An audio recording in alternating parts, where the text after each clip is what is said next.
Shalom Bapak Ibu yang dikasih oleh Tuhan.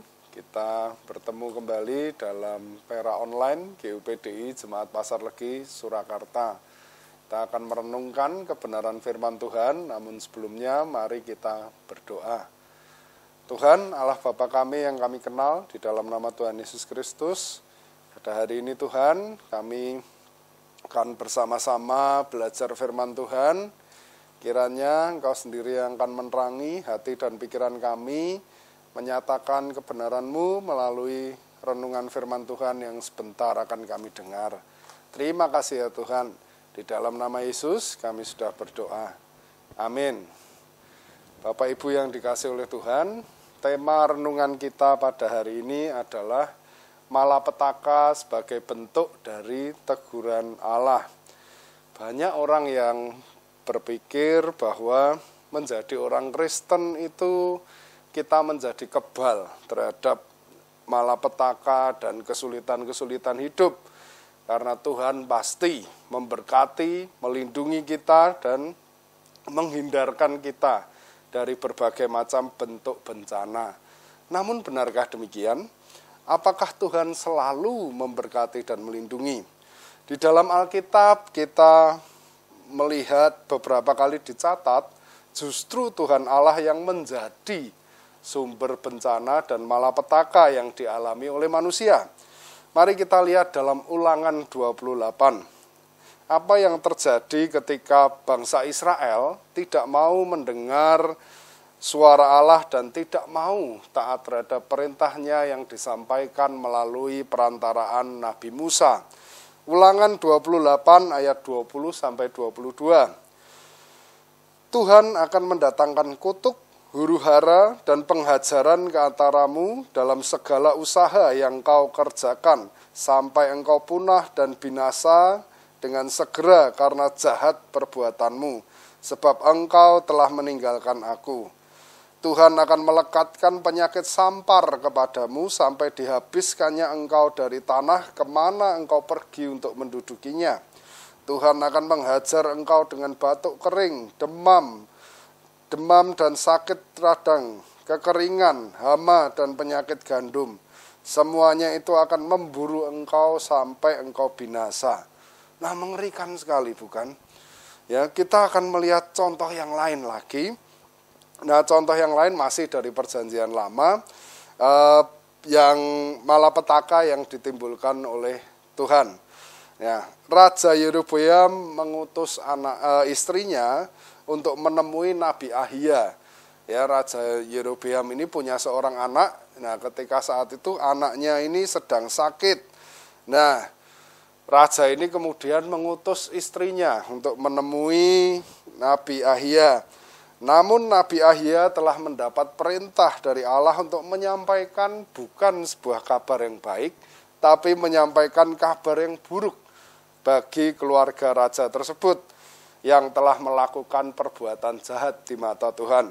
Mari kita lihat dalam 1 Raja-Raja 14 ayat 9 sampai 11. Sebab engkau telah melakukan perbuatan jahat lebih dari semua orang yang mendahului engkau dan telah membuat bagimu Allah lain dan patung-patung tuangan sehingga engkau menimbulkan sakit hatiku, bahkan engkau telah membelakangi aku. Maka aku akan mendatangkan malapetaka kepada keluarga Yerobeam. Aku akan melenyapkan daripada Yerobeam setiap laki-laki, baik yang tinggi maupun yang rendah kedudukannya di Israel. Aku akan menyapu keluarga Yerobeam seperti orang menyapu tahi sampai habis. Dan setiap orang daripada Yerobeam yang mati di kota akan dimakan anjing, dan yang mati di padang akan dimakan burung yang di udara, sebab Tuhan telah mengatakannya. Ini adalah sebuah kisah yang cukup mengerikan. Dikisahkan berikutnya, dikatakan Nabi Ahia berkata kepada istri Yerobeam, ketika engkau melangkahkan kakimu ke rumah, maka anak itu akan mati, dan terjadi demikian. Istrinya pulang melangkahkan kaki ke dalam rumahnya, anak tersebut mati. Lalu pertanyaannya, mengapa Tuhan memberikan malapetaka atau bencana itu kepada manusia? Ada beberapa alasan, dan salah satunya yang akan kita pelajari bersama hari ini adalah merupakan bentuk tindakan disiplin Allah kepada manusia. Ya, dari dua kisah yang kita baca tadi ada sebuah kesamaan, yaitu malapetaka itu diberikan Allah sebagai bentuk teguran, sebagai bentuk disiplin terhadap umatnya. Nah, Allah bisa saja mengirimkan malapetaka dan mempersulit kehidupan kita. Lalu sebagai bentuk dari tegurannya, ya, karena kita tidak taat dan tidak berpegang kepada perintahnya. Lalu dalam Ulangan 28 ayat 45 sampai 46 dikatakan demikian. Segala kutuk itu akan datang ke atasmu, memburu engkau dan mencapai engkau sampai engkau punah, karena engkau tidak mendengarkan suara Tuhan Allahmu dan tidak berpegang pada perintah dan ketetapan yang diperintahkannya kepadamu. Semuanya itu akan menjadi tanda dan mujizat di antaramu dan di antara keturunanmu untuk selamanya. Bapak Ibu, di sisi lain Allah kita adalah Allah yang penuh kasih. Dia sangat menyayangi manusia yang diciptakan segambar dan serupa dengan Dia. Namun di sisi lain Allah juga memiliki standar disiplin yang tinggi, sehingga kita tidak bisa hidup asal-asalan dan tidak berkenan kepadanya. Sebagai anak-anak Allah, kita diharapkan untuk memiliki sifat dan karakter yang baik yang mencerminkan bahwa kita adalah miliknya, kita adalah anak-anaknya. Nah, seringkali kita dibuai dengan berkat-berkat yang telah kita nikmati dan melupakan bahwa tangan yang memberikan berkat-berkat itu bisa juga menjadi tangan yang memberikan disiplin bagi kita. Saya ingin memberikan contoh demikian. Seorang ayah yang baik, dia tidak hanya akan mencukupi dan membahagiakan anaknya, ya, dia tidak akan selalu menuruti kemauan anak tersebut dan membiarkan anaknya melakukan hal-hal yang tidak benar.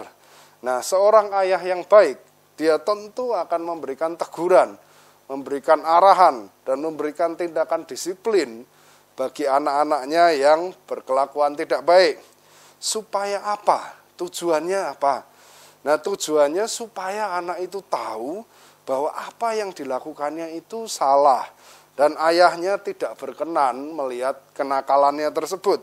Sehingga anak itu bisa mengetahui, dia belajar menyadari bahwa dia sudah berbuat sesuatu yang salah. Dan dia akan belajar untuk tidak mengulanginya lagi. Nah, selain itu, malapetaka juga merupakan sebuah peringatan bagi kita bahwa Allah sudah tidak lagi berada di pihak kita karena kita sudah melanggar perintahnya.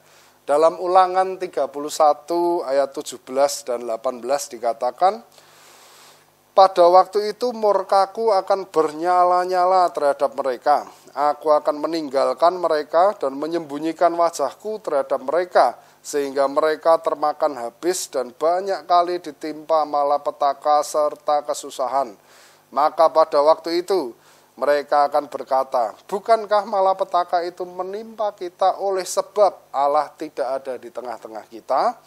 Tetapi aku akan menyembunyikan wajahku sama sekali pada waktu itu, karena segala kejahatan yang telah dilakukan mereka, yakni mereka telah berpaling kepada Allah lain. Ada sebuah lagu yang terkenal yang mengatakan, jika Allah ada bersamaku, siapa jadi lawanku. Nah, lirik lagu ini terinspirasi dari Roma 8 ayat 31 yang berkata bahwa jika Allah di pihak kita, siapakah yang akan menjadi lawan kita? Ya, memang benar. Jika Allah berada di pihak kita, maka siapakah yang akan menjadi lawan kita? Tidak ada orang yang bisa tahan untuk melawan kita. Namun, apabila Allah berada di pihak yang bertentangan dengan kita, siapakah yang dapat menolong kita?